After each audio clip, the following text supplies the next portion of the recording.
Voilà. Donc c'est bon là, tout le monde voit bien? Oui, parfait. Ah voilà. Donc bah, c'est mieux avec des images, bien sûr, hein.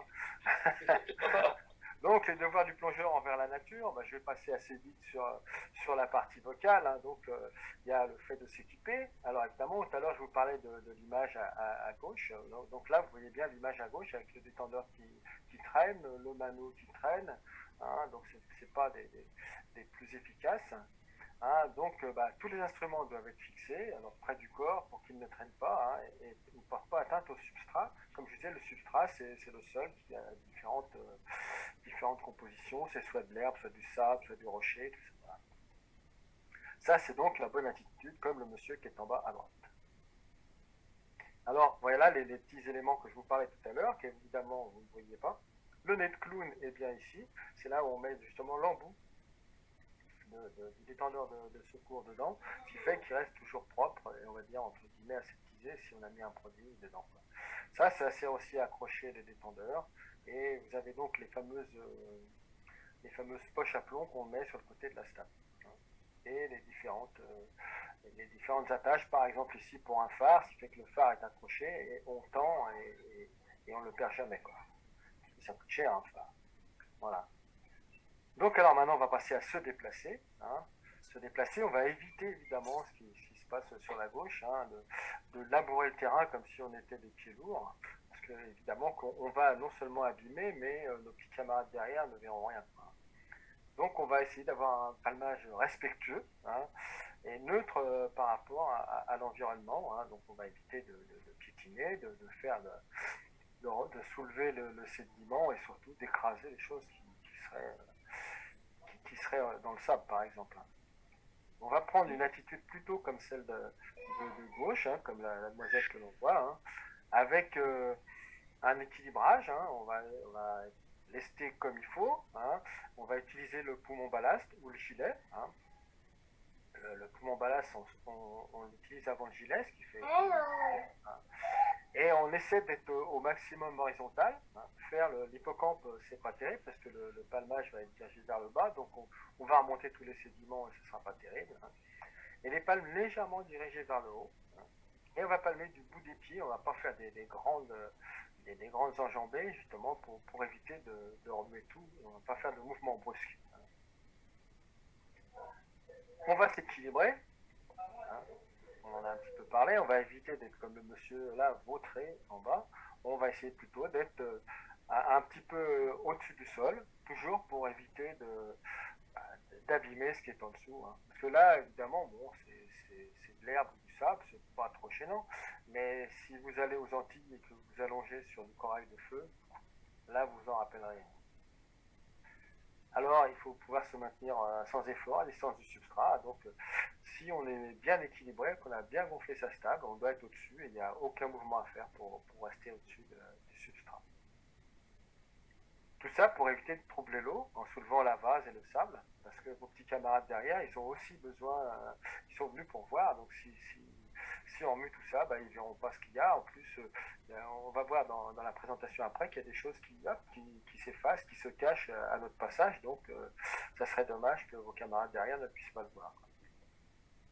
Alors, il faut bien lester, bien équilibrer, hein. C'est ce qu'on vous a appris depuis le début de l'année à la piscine. Bon, le lestage, vous verrez ça les premières fois que vous irez en mer. Le poumon ballast, je pense qu'on vous en a parlé à la piscine. Le gilet. Hein. Et attention aux plongées sous plafond, parce que les plongées sous plafond, c'est ce qui arrive derrière ici. Vous avez à des endroits des petits tunnels. Et ce tunnel, quand vous passez dedans, il y a des animaux qui sont collés au plafond. Et ces animaux vivent dans l'eau et non pas dans l'air. Donc, on évite au maximum de respirer sous les plafonds. Et surtout, on évite d'aller se coller au plafond parce que avec notre bloc et puis la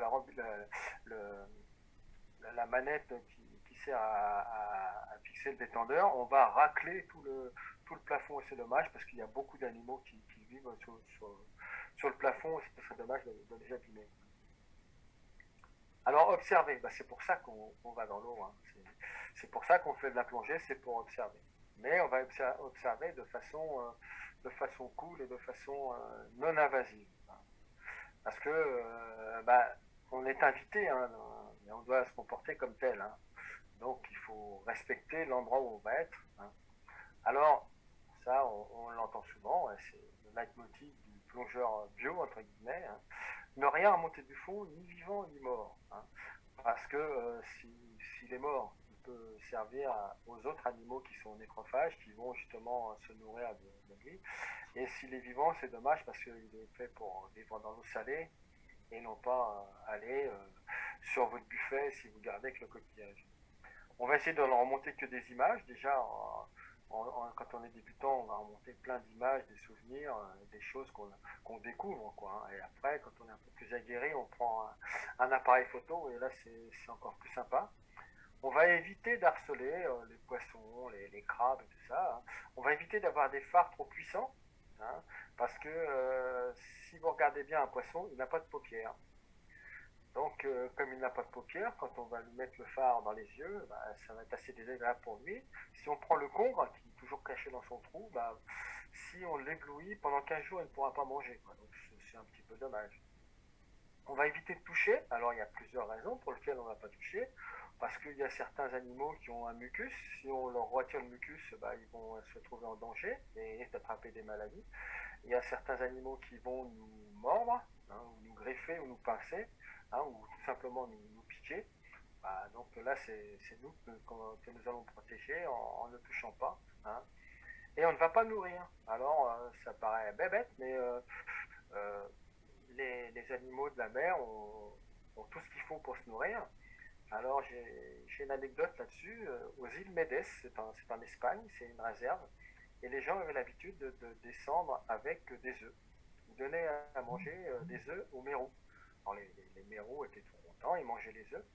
Et ils se sont aperçus que les mérous avaient du cholestérol. Alors, c'est un petit peu dommage parce que justement, pour ne pas avoir de cholestérol, il faut manger du poisson. Mais comme les poissons mangeaient des œufs et que les œufs sont bourrés de cholestérol, et ben voilà. Donc les poissons étaient avec du cholestérol alors que normalement c'est eux qui doivent nous le retirer. Et si on peut, hein, on emmène un petit sac et puis on ramène des déchets qui sont au fond. C'est pas plus mal, ça permettra à nos petits camarades d'après de plonger dans une baignoire plus propre, on va dire. Hein. Alors, vous voyez, bon, on va passer vite fait hein, sur la durée de biodégradabilité des déchets en mer. Rien que le papier toilette, on pense que ça met peu de temps à se dissoudre, ben, ça met entre 2 et 4 semaines. Vous voyez, c'est pas l'idéal. Et si on descend, il y a des choses qui mettent 600 ans à se détériorer et à disparaître, comme le fil de pêche par exemple, il y en a beaucoup, comme, comme les couches jetables aussi, vous voyez, donc il y a plein de choses qui restent au fond mais qui ne sont pas profitables pour les animaux. Quoi. Donc c'est dommage, et puis bon, plonger dans une poubelle, c'est pas super. Quoi.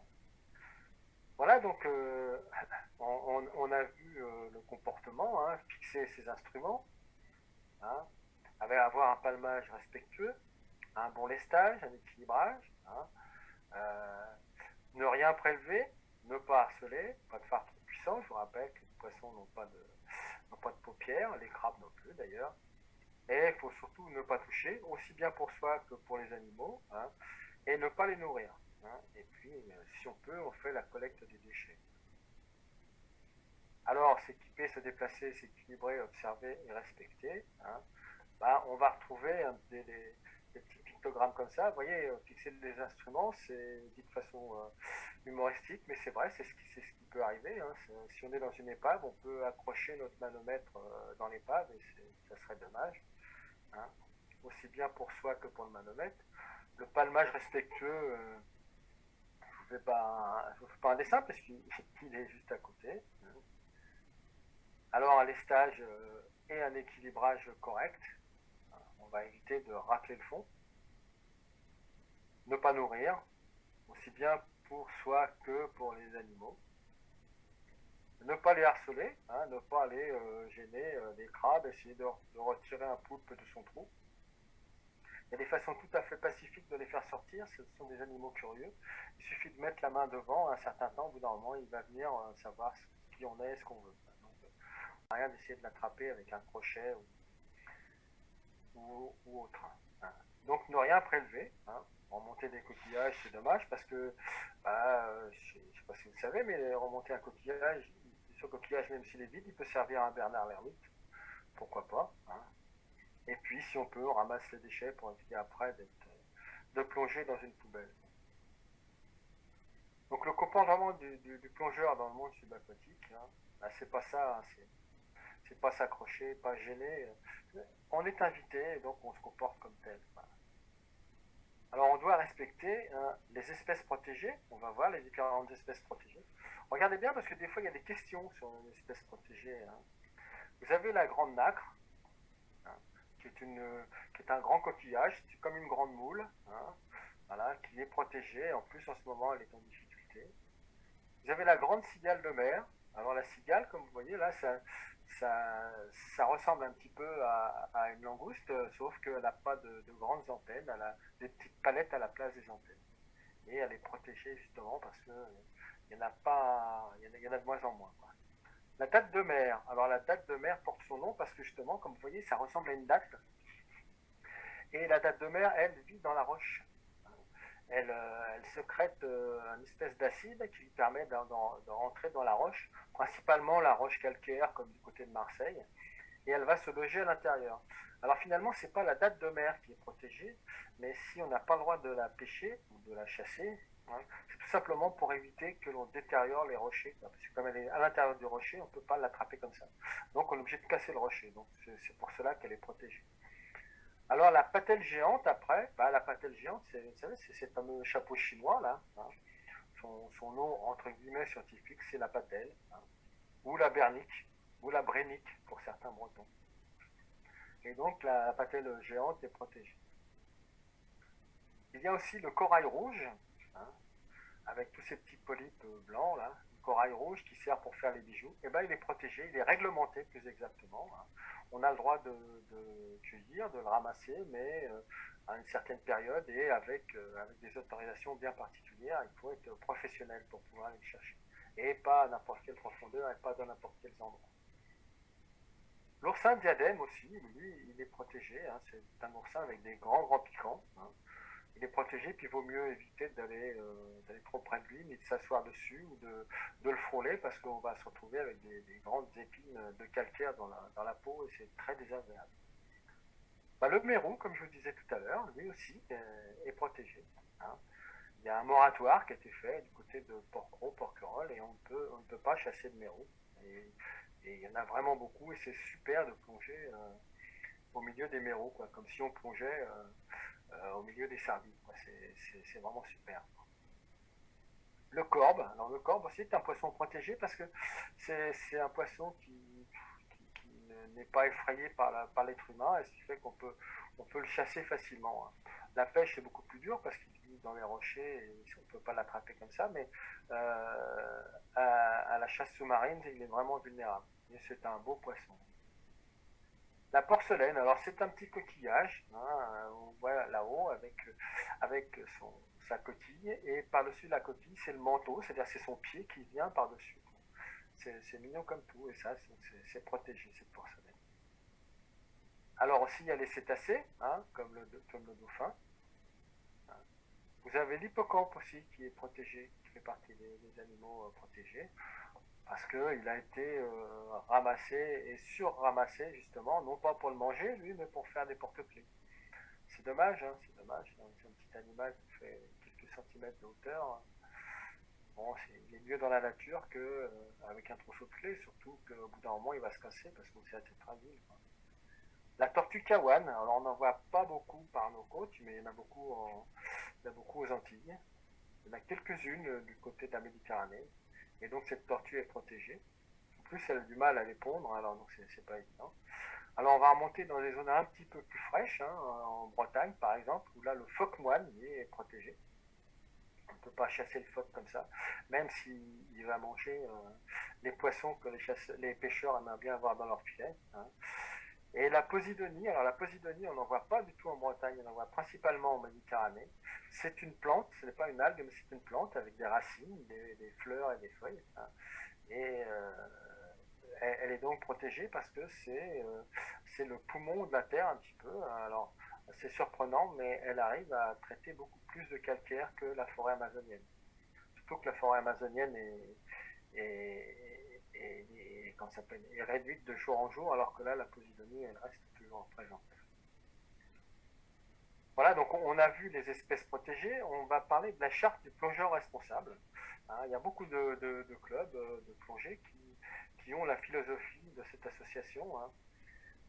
Cette association a pour but que le plongeur partage la nature avec les animaux qui vivent. Hein. Et ça se passe dans toutes les mers du monde. Et donc cette charte, non, c'est le sens que je donnais, voilà. Hein. Elle a pour objectif que c'est d'aller à la découverte de la nature, comme je disais, à la rencontre des hommes et des traditions. Alors pas uniquement faire une sortie plongée pour aller plonger, mais dans cette sortie, il y a inclure, par exemple, si on va en Égypte, c'est pas plus bête d'aller voir les pyramides, ou alors la vallée des rois ou la vallée des reines, d'aller voir autre chose que la plongée et de partager un petit peu la vie des gens et de s'approcher des gens qui nous accueillent finalement. Hein. C'est aller un peu plus loin que ça. Alors, il y a, y, a, y a plusieurs gros morceaux. Il y a la préparation du voyage. Il y a juste avant la plongée, il y a sur le bateau, il y a en plongée, et après la plongée, et puis au cours du séjour. Alors je vais vous passer tout ça avec un petit résumé. Hein.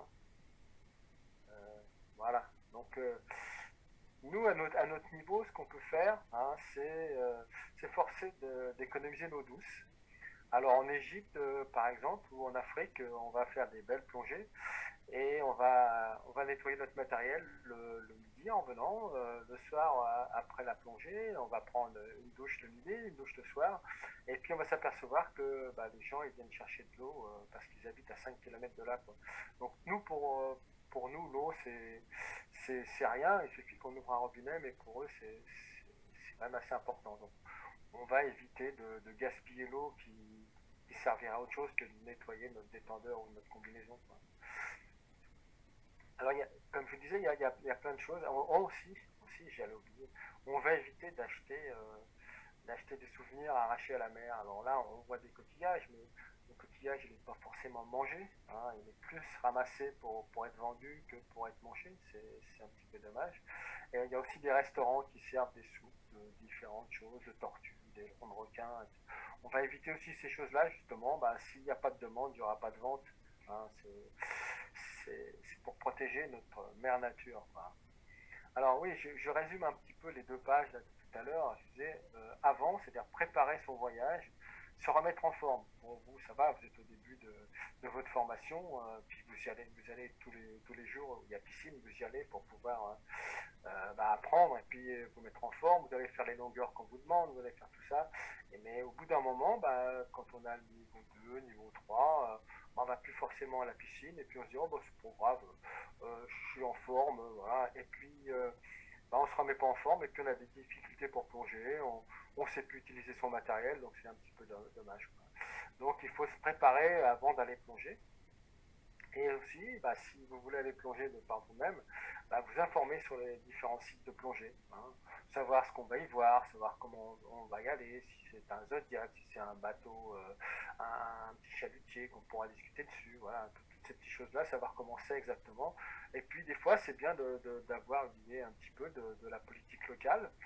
Il y a les Maldives, c'est très bien, mais seulement les Maldives, moi personnellement, je n'irai pas parce que c'est un pays où il y a la peine de mort pour les mineurs. Je trouve que c'est dommage. Bon, il y a des petites choses comme ça qui font qu'on choisit ou pas une destination. Mais si vous voulez y aller, c'est une très belle plongée. Hein. Je ne veux surtout pas vous interdire d'y aller. Quoi. Alors, pendant la plongée, on va vérifier son lestage. Ça revient à, à mettre en pratique ce que je vous ai dit tout à l'heure. Ne pas polluer. Hein, et adapter les bonnes attitudes. Alors, la relation avec les animaux, ne pas les gêner, et ainsi de suite. Quoi. Et après la plongée, donc économiser l'eau, ne pas acheter n'importe quoi, et puis boycotter certains restaurants. Tout ça, c'est un résumé rapide de la charte du plongeur responsable.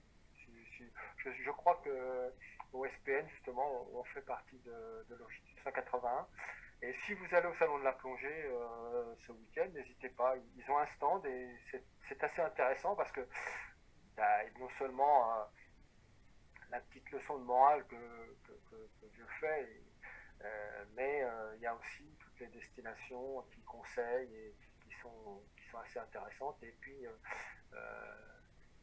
notre ami, le président, qui a énormément de choses à montrer et qui a fait des plongées avec les requins, des plongées avec les cachalots et tout ça qui est intarissable et qui est très intéressant. Voilà donc en ce qui concerne les devoirs du plongeur, mais je vous rassure, hein, les plongeurs ont aussi des droits, hein, et le premier de prendre du plaisir à découvrir les fonds marins. Mais ça fait partie de la formation de savoir qu'il faut respecter certaines choses. Mais rassurez-vous, je ne suis pas rasoir sur ce sujet. Eh bien, merci de votre attention pour la première présentation. Ça va, je vous ai pas trop saoulé? Non? On peut continuer? Non, non, c'est parfait. Avec des choses un petit peu moins directives. Mais c'est vrai qu'il faut le dire, quoi. Il faut qu'on ait en tête que je ne ferai pas ma Greta Thunberg, là, mais il faut quand même respecter la nature si on veut continuer à pouvoir vivre avec elle. Ou, ou, ou c'est elle qui va mourir, ou c'est nous qui allons mourir parce qu'elle sera morte. Enfin, bon. Là, on va parler un peu moins sérieusement et un peu plus. Je cherche le diaporama, voilà.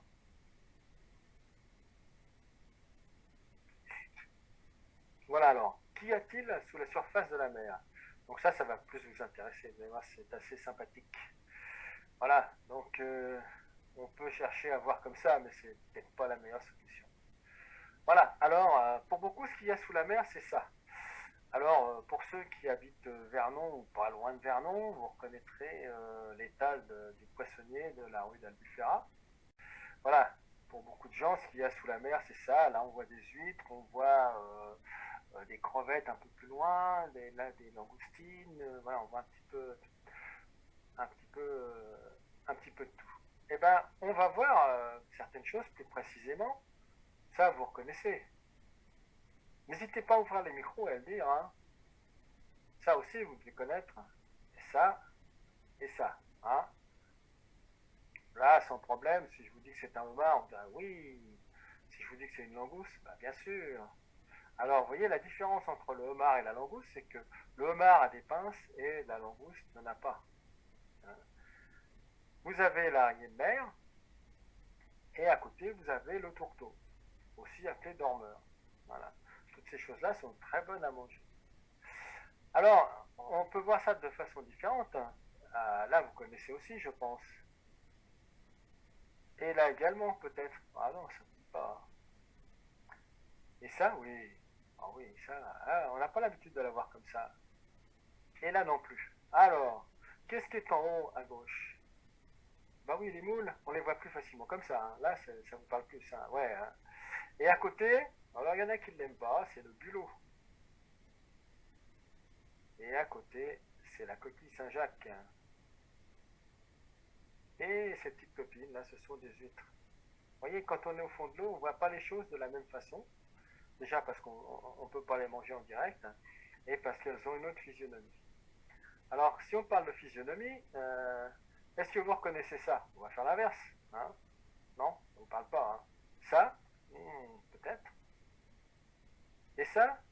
Ah non, difficile. Hein. Et ça? Ah, et ben là c'est l'inverse, vous allez la reconnaître comme ça. Voilà, c'est une sole. Alors, elle est dans le sable, hein. Elle est là, ici, là. Hein. Et là, vous voyez ses yeux. Là. Et à côté, vous avez reconnu? C'est salé. Voilà, c'est la morue. Mais son nom vernaculaire, son nom d'utilisation, c'est le cabillaud. La morue, c'est du cabillaud salé. C'est beau ces poissons-là. On en voit du côté de Cherbourg, si vous allez à Cherbourg bientôt pour le Livrois. Et en bas là, qu'est-ce que c'est que cette chose-là? C'est sûrement un poisson. Eh oui, c'est une roussette, appelée la saumonette. Et la roussette ou saumonette, c'est un petit requin. Donc Et il y en a aussi à Cherbourg. Et donc ça veut dire qu'il y a des requins sur les côtes françaises. Hein. Et à côté, ah ça vous allez voir, on voit la tête en plus là, vous voyez, ah, on la voit la tête là. Voilà, c'est une baudroie ou une lotte. Alors chez le poissonnier on appelle ça une lotte. Hein, et on lui coupe la tête parce que la tête, hein, et voilà la tête qu'a la lotte, avec ici des petits leurres. Hein. Donc elle bouge son petit leurre et les poissons un petit peu curieux et gourmands vont se dire tiens, bah, je mangerais bien ce petit leurre. Et à ce moment-là, quand le poisson arrive au niveau de l'énorme bouche de la lotte, elle ouvre la bouche et aspire et le poisson est piégé. Donc voilà, c'est des choses que là vous connaissiez sans connaître tout en connaissant. Hein. Et ben, ce soir, je vais vous faire découvrir quelques espèces comme des anémones, bah, des limaces aussi, hein, bah, des vers et des éponges. Hein.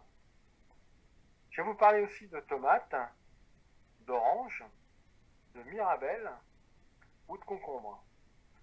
Vous allez me dire, mais non, mais normalement j'aurais préféré la piscine, qu'est-ce qui me parle de fruits et légumes alors qu'il doit me parler de ce qu'on voit sous la mer. Là, je vais vous parler aussi de laitue, voyez, on va continuer, hein, d'animaux qui piquent comme lui, hein, ou de roses, ou encore de fesses d'éléphant. Hein. Alors, tout ça, ça sera pour les regarder, bien entendu, mais pas les manger. Hein. C'est le côté bio de l'histoire. Alors, sous l'eau, il y a des animaux qui vivent fixés. Alors, pourquoi ils vivent comme des plantes, hein, ils sont fixés, mais ce sont des animaux.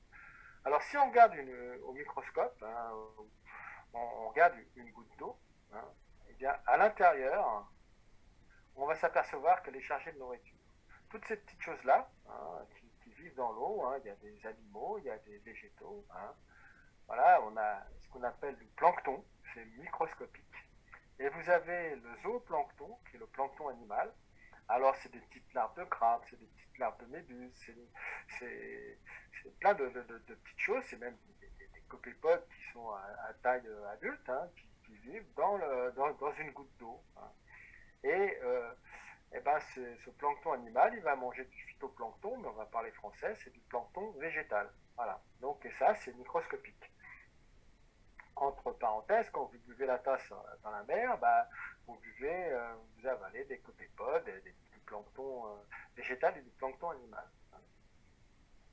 Alors, comme sous l'eau, la nourriture en voyage, bah, on va essayer tout simplement de l'attraper. Hein. Alors, il y a ce qu'on appelle des piégeurs. Ce sont des animaux qui vont justement se servir, voilà, comme l'araignée de piège. Et là, vous voyez la gorgone, hein, qui, elle, se met toujours perpendiculaire au courant, de façon à récupérer tout ce qui va passer à sa portée, donc pour attraper le plancton. Hein. Et on s'aperçoit ici, c'est énormément grossi, que la gorgone a des petits polypes, hein, c'est-à-dire qu'elle a des petites tentacules, hein, regroupées autour d'une bouche, qui vont attraper tout le plancton qui passe. Voilà. Donc cette belle chose là, c'est une gorgone. Et la gorgone blanche, on en voit en Bretagne et du côté de Cherbourg. Là, je vous en ai parlé tout à l'heure, hein, c'est du corail rouge. Et lui aussi, il a des petits polypes avec des petites tentacules pour attraper la nourriture. Voilà, là, c'est le corail rouge quand il est sorti, hein, avec les polypes qui sont là pour attraper la nourriture. Et évidemment que si nous, on s'approche, alors je vous parlais tout à l'heure de plonger sous plafond, hein, le corail rouge est souvent à l'abri de la lumière.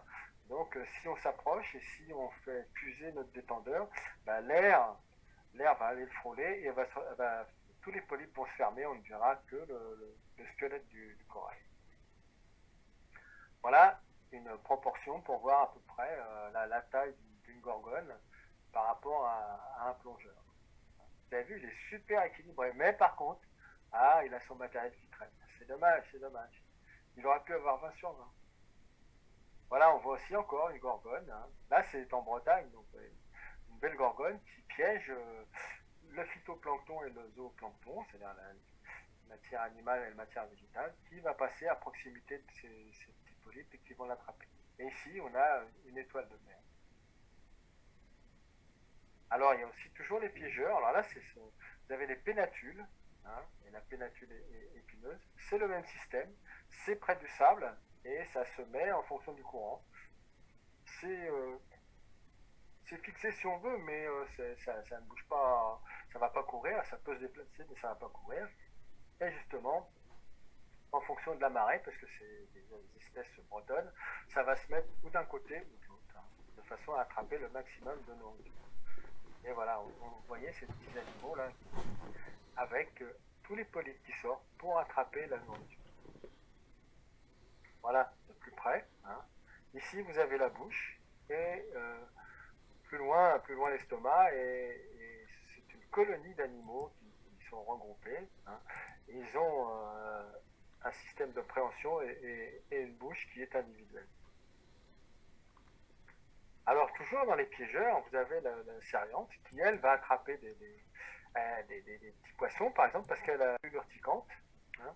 Elle va attraper avec ses dards, ses urticantes, elle va immobiliser et puis endormir un poisson, et après, elle va l'ingérer au niveau de sa bouche qui est ici. Alors ici, on a un bel animal qui s'appelle Alicia mirabilis. Hein. C'est vrai que c'est très très beau. On dirait un petit peu un oursin bulleux. C'est super beau. Et ça, c'est ce que vous allez voir de jour. Et quand la nuit est venue, voilà la tête que ça a. Donc on retrouve les tentacules, comme sa voisine à côté. Et là, elle attrape le zooplancton, même elle avait même jusqu'à attraper des petits poissons. Voilà, de nuit, elle se déploie pour chasser. Alors, toujours dans les piégeurs, là, c'est des choses que vous allez voir, et j'en parlais tout à l'heure, des choses qui risquent de se rétracter. Là, vous avez des vers, on appelle des vers tubicoles. Tubicoles, pourquoi? Parce qu'ils vivent dans un tube. Hein. Vous avez ici un spirographe, parce qu'il fait une spire. Voilà, et si on s'approche trop près ou trop vite ou en faisant un mouvement d'eau, eh ben, le spirographe va tout simplement rentrer dans son tube, et on ne verra plus rien. Là, à côté, c'est son petit cousin aussi, qui est très très beau. Hein. Et pareil, si on s'approche trop vite, pouf, il va rentrer dans son tube. Là, ceux-là, c'est pas des jumeaux, mais presque. C'est le même ver, mais il s'appelle bispire, tout simplement, parce qu'il a deux spires. Et quand il est fermé, on le voit ici, parce que ça fait une espèce de vide. Hein. Voilà, donc ça, c'est très beau à voir. Et vous avez aussi celui-là, qui est un ver qui est dans le sable, et qui récupère tout ce qui va tomber à sa portée. Et si on s'approche trop près, ou si il pense qu'on est un prédateur, il va se fermer tout simplement. Voilà. Donc ça, c'est observable au-dessus du sable. Donc, vous voyez, si on palme, si le voisin d'avant a palmé comme un fou, ça, on va pas le voir parce qu'il va être rétracté. Pareil pour les autres vers. Voilà, un beau spirographe avec la tête du plongeur à côté pour voir à peu près la proportion. Alors il y a ceux qui sont filtreurs, hein, c'est pour ça que j'ai mis un filtre à café. Hein. Voilà, comme les éponges. Ça, c'est une éponge. Alors, c'est pas une éponge comme on a l'habitude de voir, toute carrée avec un côté vert. Non, c'est une éponge qui absorbe. Alors là, on ne les voit pas, justement, c'est la particularité de l'éponge. Il y a plein de petits trous par lesquels l'eau va rentrer et elle va faire circuler l'eau avec des petits bras, si on peut appeler ça comme ça. Hein. Et finalement, elle va récupérer la nourriture, récupérer l'oxygène et l'eau va ressortir par les gros trous que nous voyons ici. Voilà. Là encore une éponge avec plein de petits trous qu'on ne voit pas, qui sont pratiquement invisibles, et le trou ici où l'eau va ressortir, nettoyée de l'oxygène et nettoyée des aliments qui ont pu se promener. Vous voyez, les éponges, il n'y a pas que, comme je disais tout à l'heure, l'éponge avec un côté vert qui gratte, hein, il y a aussi des belles éponges qui sont arbustives, hein, qui sont assez sympas. Là, on voit moins les gros trous, mais il y en a aussi. Donc ça absorbe l'eau, ça la fait circuler à l'intérieur et ça la recrache après avoir récupéré ce qui est avec l'eau. Alors là on voit bien les canaux, hein, dans lesquels va circuler l'eau. Donc ce sont des éponges. Alors une autre éponge aussi. Alors cette éponge-là, on la trouve principalement en Bretagne ou dans l'Atlantique ou dans la Manche. Et celle-là, on la trouve plus en Méditerranée. Et vu la couleur, vous voyez que je tiens parole, celle-là, ça s'appelle de l'éponge fesses d'éléphant, et celle-là, l'éponge oreille d'éléphant. J'ai parlé tout à l'heure qu'on allait voir des fesses d'éléphant et des oreilles, enfin pas des oreilles, mais je vais parler des fesses, voilà. Et on voit bien que c'est quand même ressemblant. Hein. C'est quand même ressemblant. Alors, il y a toujours les filtreurs ici, vous voyez, hein, donc on voit une éponge ici en croûtante qui est sur un rocher.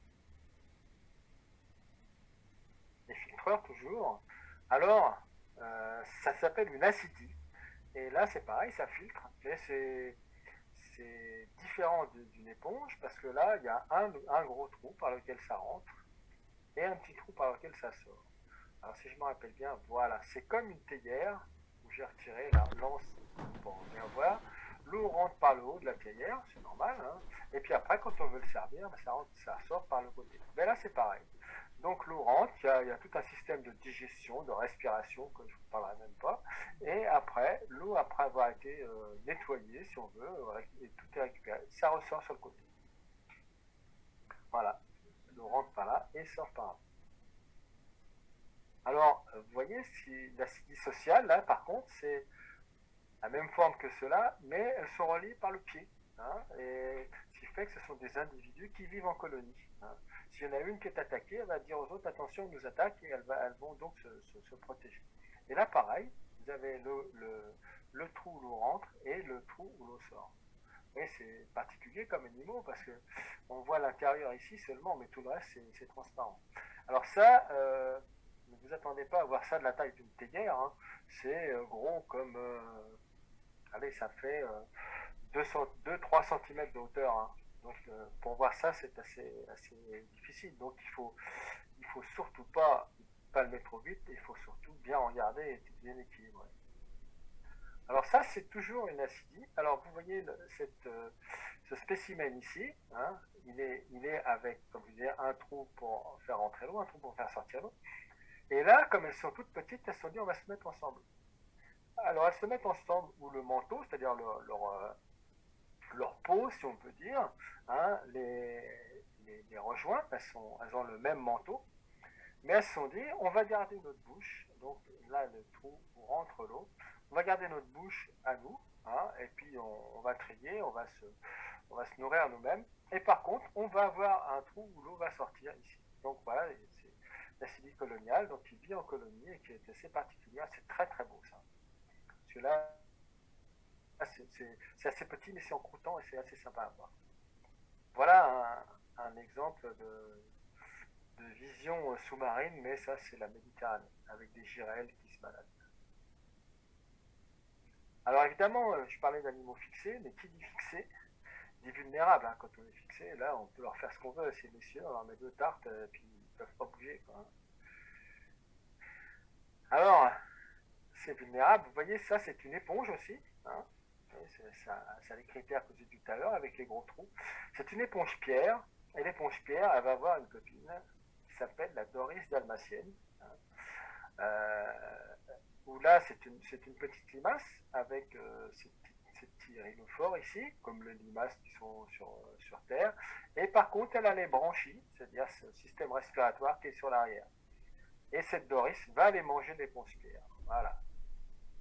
Donc elle mange un peu la surface de l'éponge pierre et c'est pour ça qu'on voit des taches blanches. Alors pourquoi je vous parle de ça? Pas tout simplement, si vous voyez une éponge pierre, bah, il suffira de s'approcher doucement et de regarder si vous ne voyez pas la limace. La limace est assez sympa à voir. Alors il y a aussi une autre éponge, une éponge cornet noir, on voit toujours les trous. Hein. On devine les petits trous, mais on voit les gros trous. Bah, elle va avoir une copine qui s'appelle la Doris céleste. C'est Doris, hein, mais il y a d'autres limaces, vous allez voir. Hein, donc, avec ses petits rhinophores ou ses petites antennes, comme vous voulez. Et derrière, hein, son panache branchial, c'est-à-dire ses branchies qui lui permettent de respirer. Voilà. Et elle, on la voit donc sur l'éponge cornet noir.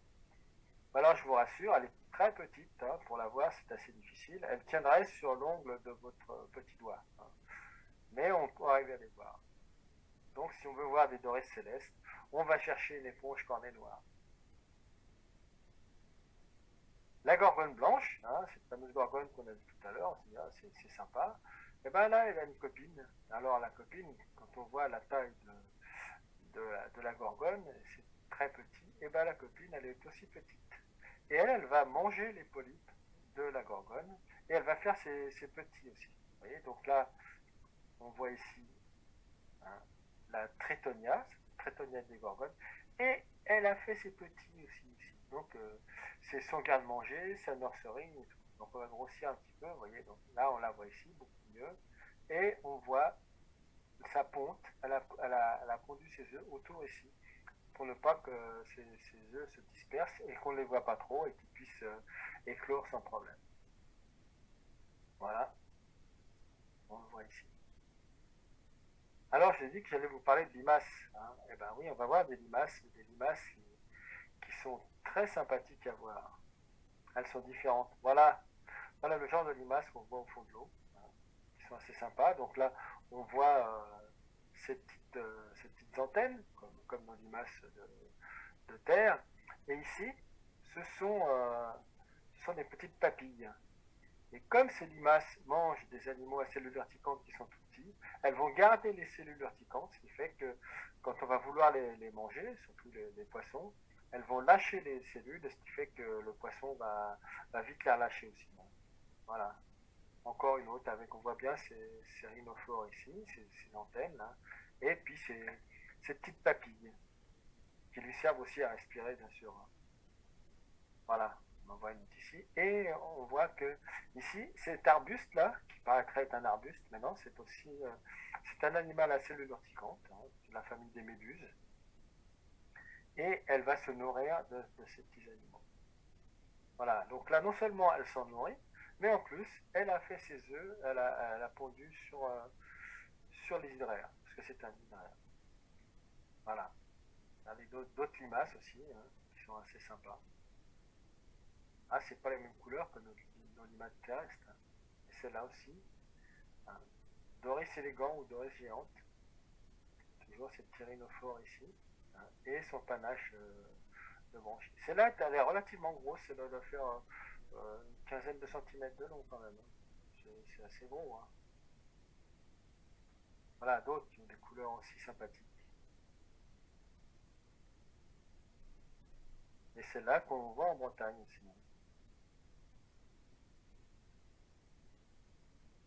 Voilà, celle-là aussi, la Polycera. Et il y a des belles couleurs quand même hein, dans les eaux bretonnes ou les eaux normandes. Voilà.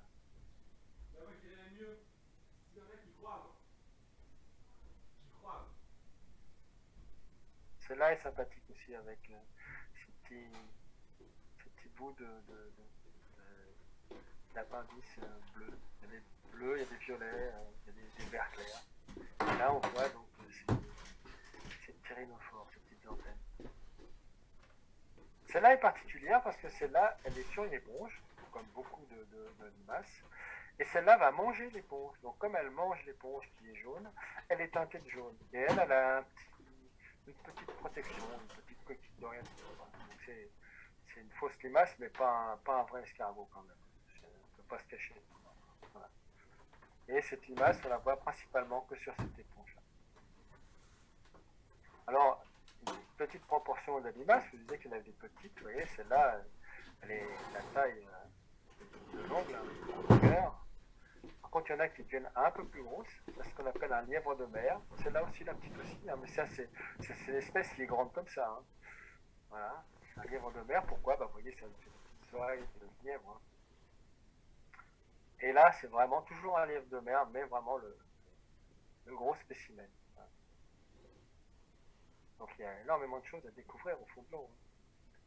Alors, je vous ai dit qu'on allait parler de fruits et légumes. Hein. Et ben, on va le faire.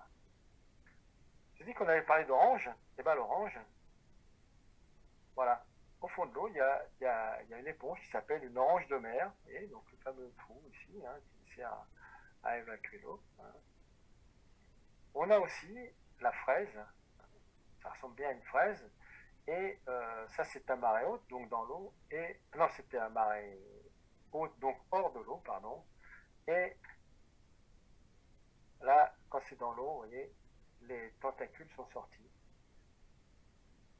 et elle peut donc aller attraper sa nourriture. Des mirabelles, ben oui, des mirabelles, on a des animaux qui sont des petits, vous savez, les petites théières de tout à l'heure, ben ça c'est un autre modèle de théière qui vivent en groupe, hein. Et pareil, elles ont un trou pour absorber l'eau et un trou pour rejeter l'eau. Voilà donc des petites théières qui s'appellent des mirabelles. Alors, le melon, bah oui, le melon, il y en a aussi des melons. Voilà, c'est un oursin melon, hein, on retrouve la couleur et évidemment la forme, hein, et puis les piquants d'un oursin. Voilà. Et entre les piquants de l'oursin, on voit des petites ventouses qui lui permettent d'avancer, de marcher ou d'attraper des choses. Voilà. Donc, vous voyez, c'est quand même complexe un petit oursin, c'est pas uniquement une boule de piquants, hein. Alors toujours fruits et légumes, les concombres, voilà. Le concombre de mer, ce sont des animaux qui sont des cousins des oursins, hein, et qui, eux, se déplacent par reptation. Et leur nourriture, c'est le sable. Ils vont absorber le sable par la bouche, ils vont le trier et recracher tout ce qu'ils n'ont pas besoin. Voilà. Donc c'est assez bizarre comme animaux, mais ce sont des animaux qu'on trouve souvent dans l'eau. Donc ce sont des holoturies ou des concombres de mer. Voilà la bête, hein, qui est relativement grosse parce que c'est plus gros que des boudins noirs, hein. C'est vraiment un gros animal, enfin par rapport à ce qu'on peut voir au fond de l'eau. Alors il y en a qui sont assez particulières, dans ces monoturies. Il y en a qu'on appelle des lèches-doigts. Alors celles-là ne mangent pas du sable, mais attrapent, là c'est dans les piégeurs, attrapent la nourriture qui passe. Et elle a des grands bras qui sont des panaches. Elle va attraper tout ce qui passe et au fur et à mesure, elle va le remettre dans sa bouche. Alors ce qui est sympa à faire, il faudrait que vos moniteurs vous le fassent faire, c'est assez sympa, c'est que bien les observer, on s'arrête et on regarde. Elle va mettre un de ses doigts dans la bouche et retirer tout ce qu'elle a récupéré. Après, elle met le deuxième et elle retire. Après, elle met le troisième et elle retire. C'est assez sympa à regarder en plongée, quoi. Voilà, on voit quand ça ressort, hein, quand elle a récupéré la nourriture qui était sur son panache. Donc ça s'appelle des lèches-doigts. Toujours fruits et légumes, hein, des tomates. Voilà la tomate, donc là c'est à marée basse hors de l'eau, hein, et on la voit à marée haute dans l'eau. Voilà. Pourquoi tomate? C'est simplement la couleur. La laitue, vous en avez souvent entendu parler, puisque c'est ces fameuses algues vertes là qui sont un peu comme de la laitue, hein, et qui vivent dans l'eau. Donc on peut les voir en plongée. Alors il y a les haricots verts ou les haricots de mer, hein, c'est des cimentales, ça fait des grandes tiges comme ça, qui sont comme ça à marée basse, hein, voilà, et ça s'apparente un petit peu à des haricots verts et ça peut être mangé, c'est mangeable. Alors la châtaigne, vous avez deviné, hein, on en a parlé déjà tout à l'heure, c'est un petit oursin, hein. Voilà, c'est un petit oursin qui s'appelle aussi châtaigne. Les fleurs maintenant, hein.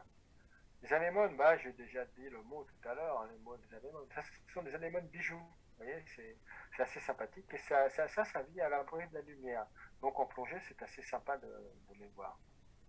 La marguerite, hein, voilà, on les voit aussi en plongée, avec le pied ici, et puis des petites tentacules avec la bouche à l'intérieur. C'est beau comme tout. Quand on voit ces couleurs-là, c'est vraiment superbe. Donc la marguerite, tout simplement, elle est jaune et le tour est blanc, hein. C'est aussi une anémone, hein, qui attrape avec ses tentacules, avec ses cellules urticantes, qui attrape les petits poissons et va le mettre dans sa bouche. Et vous avez donc là le dahlia, hein, voilà, c'est la même apparence. Ça aussi, c'est le même système, hein, avec la bouche au milieu et les petites tentacules. Donc elle montre des choses un peu plus petites, hein, parce que c'est difficile pour elle d'attraper des gros. Voilà.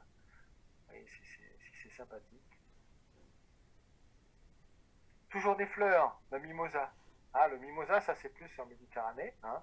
C'est des petits anémones qui vivent groupés, hein, et elles sont envahissantes, hein. Ça ressemble à du mimosa, hein. Anémone jaune en croûtante. Là, vous avez le dahlia, et on voit, ça ressemble quand même pas mal, hein. Toujours pareil, hein, animal à cellules urticantes qui va attraper des petits poissons. Et la rose, ah la rose on change. Et vous voyez tout ça, là on pourrait penser que c'est du sable qui a séché, qui s'est aggloméré et tout ça. Et bien non, ce sont une multitude de petits animaux, tout petits, qui forment, qui ont des logettes et au fur et à mesure ça fait des formes comme ça, et ça ressemble à une rose de mer. Voilà. Voilà par exemple un gros bouquet de roses. Hein. On retrouve ici Nemo à cellules urticantes, ici, des gorgones, hein, et nos plongeurs qui se délectent de ce qu'il y a à voir. Alors là, je vais vous montrer des poissons que vous ne verrez jamais chez le poissonnier. Hein. Comme la petite blénie, hein, qui est mignonne comme tout. Là, si vous voulez, en gros, son corps, ça fait 2 pouces là à côté de l'autre. Hein. Alors la blénie de roue est toute petite. Alors, la blénie gatorigine, vous pouvez la voir en Bretagne ou à Cherbourg. Par contre, la blénie de roue, on la voit principalement en Méditerranée. Et le triptérigion. Ça aussi, en Bretagne, on le voit, il a le corps jaune ou orange, suivant les cas, et la tête noire. Ça, c'est le mâle. Et si vous regardez bien, ici, là, vous voyez 2 yeux, et c'est la femelle. Voilà. Et là, un petit gobie tacheté, qui est mignon comme tout. Mais c'est tout petit, ça. C'est vraiment tout petit. C'est pour ça que le poissonnier vous le vendra jamais, ça. Et ça, c'est que pour les plongeurs. Il n'y a que nous qui pouvons les voir. C'est superbe. Hein. Alors, je vous ai parlé de blénie, de goby, hein, et de triptérigion. Et ben voilà. La blénie, vous savez, ces petits poissons, on ne sait jamais si c'est une goby, un blénie. Et ben la blénie, elle n'a qu'une seule nageoire dorsale, et la goby a 2 nageoires dorsales. Vous en rappellerez ou pas, mais comme ça vous le saurez. Et le triptérigion, vous savez, celui qui a la tête noire et qui est jaune ou orange, lui, il a 3 nageoires dorsales. Donc c'est triptère. Voilà. Et là, en bas, évidemment, vous savez que c'est vous l'avez dit tous ensemble, c'est bien, c'est un goby. Parce que ici, il s'est fait gober la nageoire dorsale. Voilà, donc il a 2 nageoires. Donc je pense que vous vous rappellerez au moins de ça. Le goby s'est fait gober la nageoire dorsale. Alors toujours les poissons que vous ne verrez jamais chez le poissonnier. Celui-là, c'est l'apogon. Lui, il est dans des endroits où c'est un petit peu à l'abri de la lumière. Vous voyez, pas loin des anémones jaunes en coutante. Hein. Et sa particularité, lui, c'est qu'il a 2 bandes blanches de chaque côté des yeux. Il est mignon comme tout. Et son autre particularité, ça, c'est un mâle. Ça fait un petit peu comme les hippocampes. Le mâle va garder les œufs dans sa bouche jusqu'à l'éclosion. Ça dure à peu près une quinzaine de jours. Voilà, c'est la particularité. Donc si vous arrivez à voir ça, c'est assez sympa. Mais déjà, ces petits poissons rouge-orangé avec ces petites bandes blanches, c'est sympa. Et voilà l'hippocampe que je vous parlais tout à l'heure, hein, qui lui aussi va porter les œufs. Hein, et à l'éclosion, c'est lui qui va mettre bas, si on peut appeler ça comme ça. Voilà. Et vous avez un cousin de l'hippocampe, c'est pour ça que si on remue le fond, on ne le verra pas. Hein, c'est un syngnathe. C'est pareil qu'un hippocampe avec on va dire, le bec plus long et puis le corps allongé, hein, mais c'est exactement le cousin hein, qui ne s'est pas fait plier en deux et qui a 2 petites nageoires dorsales là, qui sont toutes petites là, qui lui permettent d'avancer. Alors dernière comparaison, et ça c'est assez sympa à observer, hein, on va des fois se faire détartrer les dents, et ben la murène aussi se fait détartrer les dents. Hein. Là, c'est pas dans nos eaux métropolitaines, mais vous avez un petit poisson nettoyeur qui va nettoyer les dents de la murène. Et jamais la murène ne va le croquer, hein, parce qu'il est venu là pour la soigner. Hein. Vous avez aussi des petites crevettes nettoyeuses hein, qui vont aller retirer les morceaux de chair qui restent entre les dents de la murène et qui la gênent. Donc la murène est très contente qu'on vienne aider. Quoi. Et si vous êtes téméraire, vous pourrez faire ça aussi hein, dans un endroit qu'on appelle une station de nettoyage. Alors, c'est les poissons qui le créent eux-mêmes. Ben, si vous arrivez près d'une station de nettoyage et que vous ouvrez la bouche, et ben, vous pouvez vous faire nettoyer les dents par les petits poissons nettoyeurs. Là, c'est une station de lavage, hein, donc une station de nettoyage, comme on disait. Hein. Voilà ce que l'on peut voir en Méditerranée. Vous avez un petit labre ici, hein, qui s'est mis de façon verticale pour dire bah, j'aimerais bien qu'on me nettoie, qu'on me retire mes parasites, ça me gêne. Et vous avez donc le poisson nettoyeur, le petit arbre nettoyeur qui va venir, qui va manger les petits parasites qui sont sur le poisson de façon à le libérer. Donc ils sont copains. Hein. Donc la prestation de l'arbre nettoyeur, bah, c'est justement de nettoyer ses petits camarades. Il se met de façon verticale, comme ça, il ne bouge plus et les autres viennent le nettoyer. Alors un petit peu d'environnement, mais ça sera rapide, ce ne sera pas comme tout à l'heure, hein, une belle plage. C'est pas une plage bretonne, mais c'est une belle plage quand même. Hein. Bah, après le passage de tout le monde, voilà l'état de la plage. Donc on va éviter de faire ça, parce que c'est bien déjà de faire ça, mais si on peut éviter, hein, et ben simplement on ne va rien jeter, hein, vider dans les égouts qui pourraient aller jusqu'à la mer, parce que la mer commence à nos égouts ici. Voilà, je dirais pas plus. Ben, j'espère que ça vous a intéressé, et puis merci de votre attention. Vous n'avez pas été bavard, mais c'est normal, avec Zoom, on n'est jamais bavard.